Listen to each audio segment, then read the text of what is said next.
গভীর রাতে মুছে ফেলা হয়েছে শেখ হাসিনার ঘৃণা স্তম্ভের গ্রাফিতি। বিষয়টি নিয়ে শুরু হয়েছে তীব্র সমালোচনার তীরে বিদ্ধ হয়ে এ কাজের জন্য ক্ষমাও চাইতে বাধ্য হয়েছে ঢাকা বিশ্ববিদ্যালয় প্রশাসন।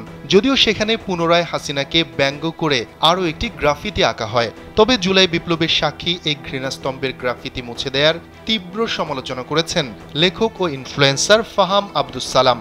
রোববার নিজের ভেরিফাইড ফেসবুক অ্যাকাউন্ট থেকে দেয়া একটি স্ট্যাটাসে লেখক ফাহাম লিখেন, শুনলাম 31 ডিসেম্বর কোনো একটা প্রোক্লেমেশন আসবে, জুলাই স্পিরিটকে রক্ষা করতে হবে। জুলাই আন্দোলনের সবচেয়ে সিগনিফিক্যান্ট মোরাল যা চোখে দেখা যায় সেটাই রক্ষা করা গেল না। ইডেন বে কক্সবাজার সমুদ্র সৈকতের উপর নিজেদের একটি ঠিকানা, মাত্র 5 লাখ টাকায় আপনিও হয়ে যেতে পারেন এই হোটেলের মালিক।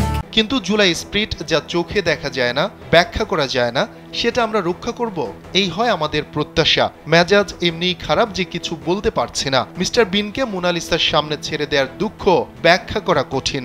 স্ট্যাটাসের শেষ অংশে তিনি ব্যঙ্গাত্মকভাবে লেখেন, লেজেন্ডারি বাইঙ্গা ইনকম্পিটেন্সকে যারা বাঘ বন্দি করতে না পারে তাদের দেখে আমার দুঃখ হয়, আবার হাসিও পায়। এর আগে শনিবার মধ্যরাতে ঢাকা বিশ্ববিদ্যালয়ের টিএসসি সংলগ্ন রাজু ভাস্কর্যের পাশে মেট্রো রেলের একটি স্তম্ভে আঁকা ক্ষমতাচ্যুত শেখ হাসিনার ব্যঙ্গাত্মক গ্রাফিতি ঘৃণাস্তম্ভ মুছে ফেলা হয়, যা নিয়ে তৈরি হয় তীব্র প্রতিক্রিয়া।